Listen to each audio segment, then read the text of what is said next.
सम्राट चंद्रगुप्त की जय। मगध के राजभवन में आज चहल पहल मची हुई है। परिचारक एवं परिचारिकाएं इधर से उधर दौड़ धूप कर रहे हैं। राज महिषी स्वयं आज बड़ी व्यस्त है। राजमहल की सब साज सजावट अपनी ही देखरेख में करवा रही हैं। कभी इस बेली को यहाँ से हटवाकर वहां लगवाती तो कभी चित्रों को इधर से उधर हटाती हैं। यौवराज अभिषेक के पश्चात राजमहिषी के पास आशीर्वाद के लिए आने का राजकुमार सुमालय के लिए प्रवेश द्वार विशेष रूप से बनाया गया है। राजमहिषी ने विज्ञ कलाकार की भांति उसका सुरुचिपूर्ण निर्माण करवाया है। महाराज धनानंद के लिए आज विशेष सुरा ढाली गई है। राज्य भर की नृत्यकियां आज कुसुमपुर में एकत्र हैं। प्रत्येक के लिए अपनी अपनी रुचि के वस्त्राभूषण दिए गए हैं। उनसे अपेक्षा है कि अपनी नृत्य कला का अनूठा प्रदर्शन करके आज महाराज राजकुमार तथा दरबारियों के चित्त को लुभाकर मनमाना पुरस्कार पावें। यह साज सजावट राजमहल तक ही सीमित नहीं है, बल्कि पूरा कुसुमपुर आज सजाया जा रहा है। जनता के हाथ पैर तो सजावट में लगे हैं, परंतु उनका हृदय उसमें नहीं है। वह तो हृदय में अत्याचार की वेदना लिए हुए अंत स्थल में विद्रोह अग्नि की चिंगारी को उत्पत्त श्वास से प्रज्वलित करते हुए मुख पर हास्य एवं प्रसन्नता का दिखावा कर रही है। वह दीप प्रकाश की तैयारी अभिषेक का आनंद प्रकट करने के लिए नहीं कर रही, पर इसलिए कि दीप से दूसरा दीप जलकर यह प्रलयकारी ज्वाला प्रकट हो, जिसमें समस्त नंदवंश भसीभूत हो जावे। चारों ओर की इस चहल पहल में आर्य चाणक्य भी सम्मिलित है, परंतु वे दूसरे ही अभिषेक की तैयारी में हैं। वे तो क्रांति के अग्रदूत की भांति व्यस्त है। अपने दूतों को उन्होंने चारों ओर लगा रखा है। सेनापति भगुरायन को, जिन्हें उन्होंने अपनी ओर फोड़ लिया था, आज सचेत कर दिया। सेना को आज्ञा मिल चुकी है कि सेनापति के सिवाय और किसी की आज्ञा का पालन ना करे। सुमालय की विमाताएं भी आज उसके प्राणों की ग्राहक हैं। कौटिल्य की कूटनीति ने मगध राज्य को चारों ओर से जकड़ रखा है। महारानी तथा राजकुमार सुमालय बड़ी उत्सुकता से राज तिलक की घड़ी की बाट जोह रहे थे। काम में लगे हुए मनुष्य का समय घोड़े की चाल से दौड़ता है, परंतु आज एक क्षण का अवकाश न रहने पर भी इन दोनों का समय बहुत धीरे धीरे रेंगता सा जा रहा था। सुमालय भविष्य के सुनहले स्वप्नों के झूले में झूल रहा था। यदि कहीं उसे अपने भविष्य का सच्चा ज्ञान होता तो परमात्मा ने भविष्य इसलिए अंधकार में रखा है ताकि वर्तमान के क्षणिक सुख में उस सुख का आनंद लूटने से अथवा वर्तमान के क्षणिक दुख से अपनी शक्तियों का उपयोग करने से मनुष्य वंचित ना रह जाए। जैसे तैसे वह घड़ी उपस्थित हुई। राजमहल से महाराज, युवराज, अमात्य तथा समस्त सभासदों की सवारी चल दी। बंदीगण जयगान करते जाते थे। जयघोष से गगन मंडल गूंज उठा। एकाएक अमात्य राक्षस को दूसरा ही जयघोष सुनाई पड़ा। उनके कान अनिष्ट की आशंका से खड़े हो गए।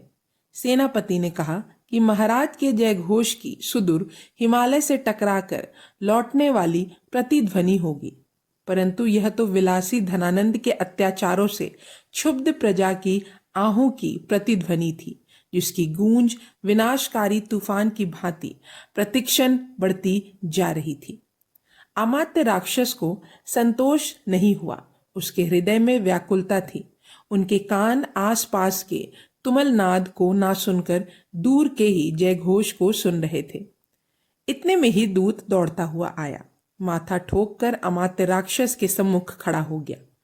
अमात्य राक्षस ने व्याकुलता के साथ कुछ क्रुद्ध होकर बोला, बोलो दूत, क्या है यह अपशकुन कैसा? बोलो, शीघ्र बोलो। प्रलय हो गया है अमात्यवर। कुसुमपुर को शत्रुओं ने घेर लिया है। यदि शीघ्र ही उनको ना रोका गया तो राजमहल तक पहुंच जावेंगे। अमात्य राक्षस को एकदम धक्का लगा। उनकी शंका निर्मूल ना रही। परंतु उन्होंने अपने को संभाला। सवारी को एकदम रोक देने की आज्ञा दी गई। महाराज धनानंद कुछ समझ ना पाए। अमात्य राक्षस ने जाकर कहा, महाराज, अभिषेक किसी अन्य दिन कीजिएगा, आज तो रण करना होगा। शत्रुओं ने नगर को घेर लिया है। कायरता का पुतला धनानंद एक बार कांप गया, परंतु दूसरे ही क्षण बोला, अमात्य, हमारे शत्रु तो हमको सताते ही हैं, परंतु तुम भी रंग में भंग कर देते हो। आज अभिषेक का दिन है, राज्य के कोने कोने से नर्तकियां आई हैं और तुम कहते हो रण को चलो। जाओ, तुम और सेनापति सेना लेकर रण करो। तुम लोगों को और सेना को इसीलिए तो वेतन मिलता है।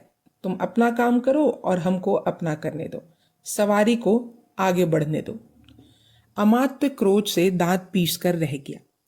उसको विश्वास हो गया कि सर्वनाश निश्चित ही है। जैसे ही उन्होंने अपने घोड़े की बाग मोड़ी कि भीड़ में से एक चमचमाती हुई कटार आती हुई दिखी। विद्युत के प्रकाश की भांति उसका प्रकाश भी आकाश में खेल गया तथा दूसरे ही क्षण वह धनानंद के वक्ष स्थल पर खून में सनी हुई ग्रहण के चंद्र की भांति चमक उठी। धनानंद एक क्षण चित्कार करके इस लोक को छोड़ गया। चारों ओर कोलाहल मच गया। राज कर्मचारीगण घबरा गए। उनकी समझ में नहीं आता था कि क्या किया जाए। वे धनानंद की लाश उठाकर राजमहल की ओर भागने लगे। एकाएक महाराज चंद्रगुप्त की जय घोष से पूरा जयमंडल गूंज उठा। अमात्य राक्षस समझ गए कि इस विद्रोह का नेता चंद्रगुप्त ही है। आज से 5 वर्ष पूर्व का दृश्य उनकी आंखों के सामने इस अशांत वातावरण में भी एक साथ उपस्थित हो गया।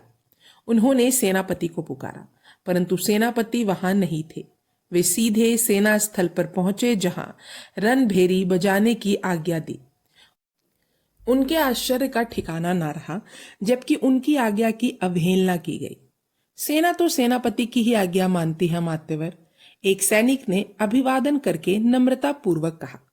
यदि सेनापति अनुपस्थित हो तो उच्च अधिकारियों की आज्ञा मानना भी तुम्हारा कर्तव्य है सैनिक। अमात्य ने कुछ रोष तथा स्वर में कहा, परंतु उनका तर्क निष्फल रहा। सैनिक निश्चेष्ट खड़ा रहा। राक्षस समझ गए कि सेना उनका साथ नहीं देगी। उनकी आंखों के सामने अंधकार छा गया, परंतु भीषण अंधकार में भी हाथ पर हाथ रख कर वे बैठने वाले नहीं थे। राजमहल के रक्षक आदि थोड़ा बहुत सैन्य एकत्रित करके सामुल्य की अध्यक्षता में उन्होंने प्रवर्तक का सामना किया, परंतु उनकी थोड़ी सी सेना प्रवर्तक एवं चंद्रगुप्त की विशाल सेना के सामने कहाँ टिक सकती थी। प्रचंड ज्योति पूज्य को बुझाने की इच्छा रखने वाले पंतिंगों की भांति वह भी नष्ट हो गई। सुमाल्य युद्ध में मारा गया। प्रवर्तक मगध का सम्राट बनने की इच्छा से आया था, परंतु जब विजय के बाद उसने चंद्रगुप्त का उद्घोष सुना तो वह आश्चर्यचकित रह गया। उसने सहकारी सिंधु, मलय, काश्मीर, कुलूत, व्राहिक, अश्वक, क्षुद्रक, गालब, काम्बेज, गांधार सब के सब चंद्रगुप्त के साथ हैं और उससे भी बढ़कर मगध की सेना और जनता चंद्रगुप्त का स्वागत कर रही थी। राजा नहुष की भांति प्रवर्तक स्वर्ग से धकेला जा रहा था। वह अपना सहायक खोजने लगा जो उसके फिर स्वर्ग के सिंहासन पर बैठाए। उसे अपने पुराने मित्र अलिक सुंदर की याद आई। इस तरह अपनी बाजी जाती देखकर प्रवर्तक ने अंत में देश को ही दांव पर लगा दिया। स्वार्थी व्यक्ति स्वार्थ सिद्ध के लिए देश तक को बेचने को तैयार रहता है। यही प्रवर्तक ने किया। सेल्यूकस को भारत पर आक्रमण करने के लिए बुलाया, परंतु उसके विपक्षी खिलाड़ी चाणक्य और चंद्रगुप्त थे। उनसे बाजी जीतना इतना आसान न था। आर्य चाणक्य को ज्ञात हुआ कि प्रवर्तक ने अपना दूत सेल्यूकस के पास सहायता के लिए भेजा है। प्रवर्तक को मार्ग से वैसे ही हटाना था। अब तो वह देशद्रोही भी बन गया था। उसको दूर करने में विलंब करना भी पाप था। प्रवर्तक वीर होते हुए भी विलासी था, यह आर्य चाणक्य को विदित था। उसकी यही दुर्बलता उसकी मृत्यु का कारण हुई। एक दिन आर्य चाणक्य ने एक सुंदर विषकन्या उसके पास भेजी। दूसरे दिन जब प्रवर्तक के शिविर से उसकी अर्थी निकाली तो दुनिया ने जाना कि प्रवर्तक भी उसी लोक को गया जहां सबको जाना है। समस्त उत्तर भारत के राजा अथवा गणराज्यों के अधिकारी मगध में उपस्थित थे। बड़े समारोह के साथ चंद्रगुप्त का अभिषेक हुआ। महाराज चंद्रगुप्त की जय समस्त उत्तरापथ में गूंज गई। परंतु यह तो भारत के भाग्योदय का ऊषा काल था। पश्चिम की ओर भागता हुआ अंधकार इस बाल रवि को ग्रसने को अभी भी निष्फल प्रयास कर रहा था। यह भाग यहीं समाप्त होता है। अब हम अगले भाग में जानेंगे सेल्यूकस का दुस्साहस। तब तक के लिए धन्यवाद।